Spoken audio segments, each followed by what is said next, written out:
сархати хабарҳо. барфу борону боди шадид ҳушдор аз ҳавои номусоид. Дотитонии шаҳри Кӯлоб аз вазифааш барканор шудааст. ба кӯдакон ҳақ доданд аз болои падару модари худ ба мақомот шикоят кунанд.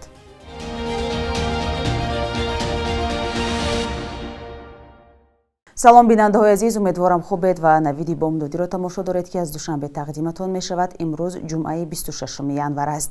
дар тоҷикистон давоми 3 рӯзи оянда ҳавои номусоид пешгӯӣ мешавад. дар ин бора Кумитаи ҳолатҳои фавқулода хабар дода гуфтааст, рӯзҳои 26 то 29 январи соли 2024 боришоти борону барф ва шамоли сахт дар назар аст. дар ноҳияҳои тобеи ҷумҳурӣ, вилояти Суғд ва ғарби вилояти мухтори кӯҳистони Бадахшон хатари тармафароӣ ва туман дар назар аст, афзудааст манба. Кумитаи ҳолатҳои фавқулодаи Тоҷикистон мегӯяд, дар пайи боридани борон, тармафароӣ имкони афзоиши садамаҳо дар шоҳроҳҳо, бахусус дар доманакӯҳҳо ва қитъаҳои кӯҳии роҳҳо аз эҳтимол дур нест. Кумита ҳушдор медиҳад, ки ҳавои номусоид ва шамолҳои сахт метавонад ба хатҳои барқ, дарахтон ва боми хонаҳо ва лавҳаҳои таблиғотӣ осеб расонад. аз ин хотир аз сокинон хостааст аз эҳтиёт кор бигиранд. Додситони шаҳри Кӯлоб Қутбиддин Достизода аз вазифааш маҳрум карда шудааст. манбаҳои Радиои Озодӣ дар Додситони Хатлон бо тасдиқи ин хабар рӯзи 25 январ гуфтанд, барканории додситонҳои баъзе аз шаҳру ноҳияҳои вилоят ҳамоно давом дорад. ба гуфтаи онҳо, Достизода рӯзи 24 январ аз вазифа ронда шуд. Қутбиддин Достизода дар моҳи ноябри соли 2021 додситони шаҳри Кӯлоб таъин шуда буд. то он вақт муовини додситони нақлиёти Тоҷикистон буд. рӯзи 19 январ президенти Тоҷикистон дар ҷаласаи шӯрои амният аз кори сардорони ниҳодҳои ҳифзи қонунӣ вилояти Хатлон сахт танқид кард ва гуфт, ки даста ҷамъона аз кор дур карда шаванд. 3 рӯз баъд аз изҳороти Эмомалӣ Раҳмон 22 январ додситони нави вилояти Хатлон ва муовинони ӯро муаррифӣ карданд. як манба дар мақомоти ҳифзи ҳуқуқ ба Радиои Озодӣ гуфт, ба ҷои Абдураҳим Раҳимов додситони собиқи вилоят генерал Ҷамшед Мирзохонзода таъин шудааст. Ҷамшед Мирзохонзода то ин вақт сардори раёсати додситонии кулли Тоҷикистон ва масъули назорати иҷрои қонунҳо дар мақомоти мубориза бо фасод буд. ҳукумати Тоҷикистон ёддошти тафоҳумро барои аз байн бурдани раводид ё виза бо Эрон тасдиқ кардааст. қарори ҳукумат дар аввали моҳи январи имсол қабул шуд. дар ин санад зикр шудааст, ки вазорати корҳои хориҷии Тоҷикистон бояд ҷониби Эронро дар бораи иҷрои расмиёт огоҳ кунад. ёддошти тафоҳум миёни Тоҷикистон ва Эрон барои бекор кардани низоми раводид дар моҳи ноябри соли 2023 имзо шуда буд. бар асоси ин ҳуҷҷат шаҳрвандони Тоҷикистон ва Эрон метавонанд бидуни раводид то 30 рӯз ба кишварҳои ҳамдигар сафар карда то ин муддат иқома дошта бошанд. бар асоси муқаррароти байнидавлатӣ баъд аз тасдиқи ёддошти тафоҳум бояд миёни Душанбе ва Теҳрон созишномаи ниҳоӣ барои аз байн бурдани раводид имзо шавад. миёни Тоҷикистон ва Эрон феълан ҳафтаи 3 парвоз аст. 10 тоҷикистонӣ бо мақсади саёҳату тиҷорату табобат ба Эрон мераванд. тибқи тағйирот дар қонуни пардохтҳои нав аз соли ҷорӣ, соҳибони мошинҳои нав ҳангоми ба қайдгирӣ вазифа доранд барои нобудсозӣ ё утилизатсияи мошин як маротиба 1584 сомонӣ пардохт кунанд. қаблан чунин муқаррарот вуҷуд надошт. баъзе аз ронандагон мегӯянд, афзоиши миқдори мошинҳо дар кӯчаҳои Душанбе мақомотро водор сохтааст, ки андози нобудсозии мошинҳоро роҳандозӣ кунанд. гузоришро дар ҳамин мавзӯъ ҳамкорони мо Искандари Фирӯз ва Шаҳлои Абдулло таҳия карданд, ки ҳамроҳ мебинем. зарурати пардохти андози нав дар хариду фурӯши мошинҳо ин ронандагонро нигарон кардааст.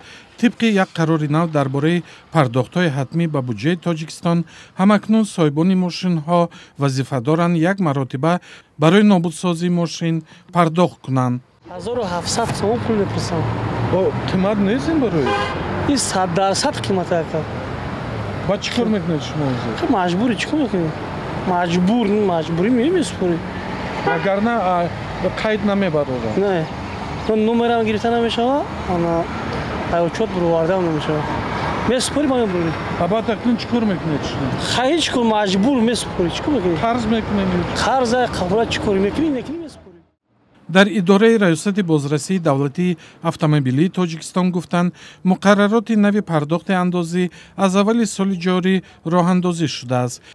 ин қонун дар як ҷаласаи парлумони Тоҷикистон, ки рӯзи 27 декабр баргузор шуд, қабул шуда, дар асоси он супоридани маблағ барои нобудсозии нақлиёт ҳатмӣ шуд. тамом восита наход ҳамагӣ як маротиба амин вай ҳам меъёро пардохт мекунад як маротиба ҳангоми ба қайдгирӣ мисол дигар ва ҳолати гузарондани муоинаи дар давраи муоинаи давлати техникиро гузарондан ҳамин амалҳоро бояд ки иҷро кунад. баъзе аз ронандагон мегӯянд афзоиши миқдори мошинҳо дар кӯчаҳои шаҳр мақомотро водор сохтааст ки андози нобудсозии мошинҳоро роҳандозӣ кунанд. ҳамаш ба беҳбудии давлат аст, на ин ки ба беҳбудии шароити мардум. Инам ба инобат гирифтан кор дар хориҷа зиндагӣ мекунем, дар онҷо ҳар моҳа нало андоз дорем. Мисол ҳар моҳ мошин андоз дорад. Инҷа дар як сол як бор як маротиба утилизбор дорад ба мошин. пардохти нави ҳатмӣ барои соҳибони нақлиёт дар кишвар дар ҳолест ки ҳамасола соҳибони мошинҳо барои аз қайд гузаштан дар бозрасии автомобилӣ садҳо сомонӣ пардохт мекунанд. ин пардохтҳо аз экология то суғуртаву дигар санадҳоро дар бар мегирад. коршиносон ҳадс мезананд ки бо дар назардошти маблағи муоинаи техникии мошин арзиши нақлиёт ба таври қобили мулоҳиза боло меравад. мардум аллакай на танҳо муоинаи техникӣ балки ҳам ҳамин андози пардохти утилизатсия яъне ки нест кардани нобудсозии мошини фарсудашуда аз ҳамин шояд мардум даст кашад. бо илова аз болои ҳамин шумораи кормандони БДА ҳам аллакай ихтисор карда шуд 30%.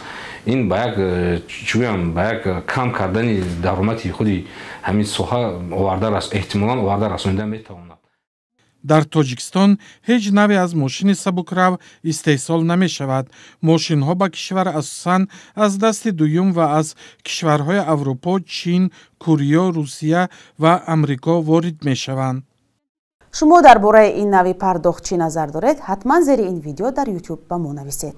ба кӯдакон дар Тоҷикистон ҳақ доданд ки агар аз касе ё чизе норозӣ ҳастанд беибо ба идораҳои давлатӣ муроҷиат кунанд, агар ба шарте ки ақидаи худро мустақилона баён карда тавонанд. ин кор пас аз ислоҳи қонун дар бораи ҳифзи ҳуқуқи кӯдакон имконпазир шуд. он аллакай ба иҷро даромадааст. тарзи иҷрои қонуни нав ҳанӯз эълон нашудааст. маълум нест ҷазои шахсоне ки кӯдакон ба зидди онҳо шикоят мекунанд чӣ хоҳад буд. мавридҳои озору азияти кӯдакон ҳарчанд вақт дар Тоҷикистон расонаӣ шуда, таваҷҷӯҳи мақомоту ҷомеаро барои чанд муддат ба ин мушкил ҷалб мекунад. иҷоза ба кӯдакон барои шикоят аз бадрафтории падару модар ва хешовандони дигар ба мақомоти давлатӣ дар ҷомеаи суннатии Тоҷикистон вокуниши яксон надорад.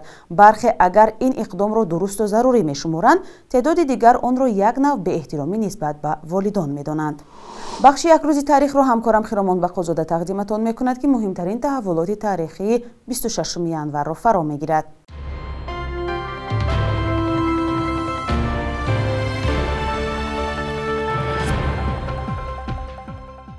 26 январи соли 1963 дар ҳудуди шаҳри Душанбе, пойтахти Тоҷикистон, фурудгоҳи нави пойтахт ба кор андохта шуд ки имрӯз ҳам аз он ҳазорҳо мусофирон истифода мекунанд. таърихи авиатсияи Тоҷикистон аз солҳои аввали таъсиси ин ҷумҳурии шӯравӣ дар 3 сентябри соли 1924 оғоз меёбад, вақти аввалин ҳавопаймои Ю-13 аз шаҳри Бухоро дар хоки Душанбе фуруд омад. баъд ин дар марказҳои дигар шаҳру минтақаҳои Тоҷикистон ҳам фурудгоҳҳо ифтитоҳ шуд, вале дар солҳои истиқлолияти Тоҷикистон бо сабабҳои зиёд аз ҷумла мушкил дар мудирияти соҳа пурра истифода намешаванд. бар асоси тағйирот ба кодекси оилаи Тоҷикистон аз 26 январи соли 2011 издивоҷи шаҳрвандони ин кишвар бо хориҷиҳо бо маҳдудият рӯбарӯ шуд. дар сурати ақди никоҳ дар Тоҷикистон домоди хориҷии арӯси тоҷик бояд чанд шартро иҷро кунад. ҳадди ақал як соли охир дар Тоҷикистон ба сар барад, аҳдномаи никоҳро имзо кунад ва муҳимтар аз ҳама арӯсро бо манзили истиқомати шахсӣ таъмин кунад. мақомот ин шартҳоро талоши ҳимояти ҳуқуқи занони тоҷик меноманд, вале коршиносони байналмилалӣ инро нақзи ҳуқуқ мегӯянд. 26 январи соли 1973 оҳангсоз ва муассиси гурӯҳи мусиқии Авесто Ҷасур Халилов таваллуд шудааст. асарҳои ӯ дар равияҳои замонавии мусиқӣ мисли попу ҷаз эҷод шуда, Авесто яке аз гурӯҳҳои касбии мусиқии собиқадор дар саҳнаи ҳунари тоҷик ба шумор меравад. Ҷасур Халилов ташаббускори ташкили ҷашнвораи мусиқии ҷаз дар Тоҷикистон ва Осиёи марказӣ мебошад.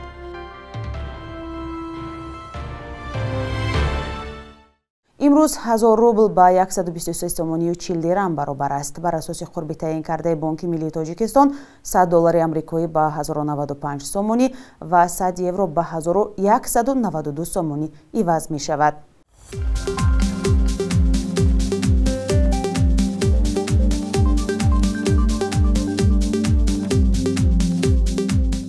шумо навиди бомдодиро тамошо кардед. матлабҳои бештар аз инро дар вебсайти Радиои Озодӣ ва саҳифаҳои он дар шабакаҳои иҷтимоӣ пайдо кунед. То дидори баъдӣ дар ҳамин барнома. хайр, худо нигаҳдор.